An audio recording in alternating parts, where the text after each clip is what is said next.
Kim muğamatı sevirsə, ruh-i camanı sevir.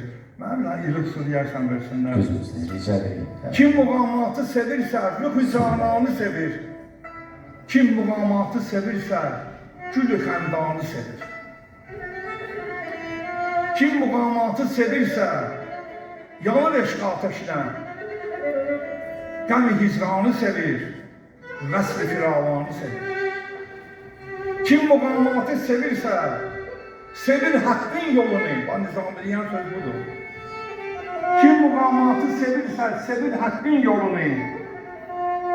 Meyledir əhli kemala, ədəb ərkanı sevir. Həmin adam ki muğamatı bilir, onun fəlsəfəsini başa düşür. Ya bizim ədəbiyyatımızı bilirsə, gəlib 100 nəfər adamın içərisine düşəndə gedib alimin yanında oturacaq. Mənim kimi zahir tez gələr, öz tartışının yanında oturar. Ama o kamil insan mütləq gedib öz adamını tapacaq ki, mən kimin yanında oturmalıyam. Kim muğamatı sevirsə, sevir haqqın yolunu, meyledir əhli kemala, ədəb ərkanı sevir. Atam mənə rəhmətli deyərdi ki, salamdır bizə. Deyirdi, gördüm sən belə şeylərdə çox meyl edirsən. Meclislərə də getdi, gel əvvəl yaşlı adamların yanında oturayım. Mən hiç başa düşmedim, ne işin deyim. Benim ne işin? Bir de dünya görmüş falan var da 5 kelime sözü onlardan öyrənersən. Ta düşün saat ayında gözleyil de. O saran kimi çıxsın, gene boşluqlara çıkıyor. Ama fürsət düşüb əvvəl, aksaqqal adamların yanında gel oturayım ki 5 kelime söz öyrənir. Mən ümumiyyət ömrü boyu özümü adət edim.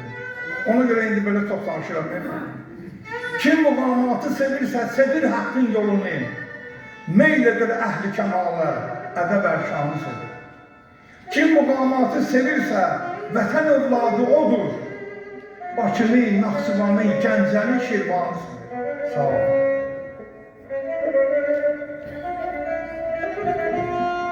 Kim muğamatı sevirsə, qəzəl üstadı olur. Nə ki ləhvülə əbi hərzə və hədiyanı sevir. Toyxanaya girirsən, salam verəcəm. Bir daha Bakılı balası oldu. Orada biri Bakılı balası, o diğer Naxçıvanlı balası, bu diğer ben de bileyim Kəlbəzərli balası. Oğlanın aşağı bir-birine ki. Söz. Şair bile istəyir bir dəfə deyib də. O çox oxuturasa olan lağlağısıdır da. Onlar hərzə və hərcan. Olmadı da. Kim muğamatı sevirsə, qəzəl üstadı olur. Nə ki ləhvülə əbi hərzə və hədiyanı sevir. Kim muğamatı sevirsə, onu da xəlqi sevir. Kim sevir xəlqini, xəlqi onu hər anı sevir. Kim muğamatı sevirsə, savad əhlindəndir. Tarixi, ənənəni, hikməti, ülfanı sevir. Kim muğamatı sevirsə, iki dəskər kimidir. Kim muğamatı sevirsə, iki dəskər kimidir. Vətən uğrunda şəhid olmağa imkanı sevir. Allah şəhidlərimizi rəhmət edir. Hünər istəyir bunu demək. Götürürsən silahı, getirsən düşmən üstünə. Bir dana mektub yazasan, qoyarsan ailə üçün ki, heç narahat olmayın, dünya belə gəlib, belə gedəcək. Orucunuzdan, namazınızdan, Qur'anınızdan, kitabınızdan qalmayın. Mən getdim, salamat olun. Bu ne? Vaxtı gəl İmam Hüseyin əleyhissalam deyir, bugün de oğullar var, Mübariz İbrahimovi gördü. Mektubu yazır, hele bir ki, qoşuya söhbətə gedir, akşam qərdəcək. Ölüme gedir bir insan. Demek gör, insanda o vətən hissi coşanda insan nələrə qalır. Onun için ölümle hayat arasında fərq götürülmüş. O bilmirdi ölüme gitmeyi. O bilir ki, əbədi həyat kazanmağa gedir. Bir o yok. Bütün şəhidlərimiz ələ. Onlar üçün adiləşmişdir. Ölümle hayat arasında pərdə götürülmüşdür. Ölümü de bir əbədi həyat gibi. Hələli de oldu. Kim muğamatı sevirsə, iki dəskər kimidir. Vətən uğrunda şəhid olmağa imkanı sevir.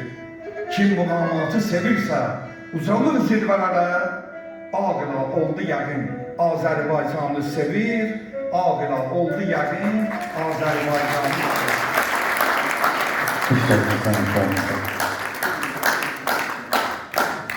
Teşekkür ederim.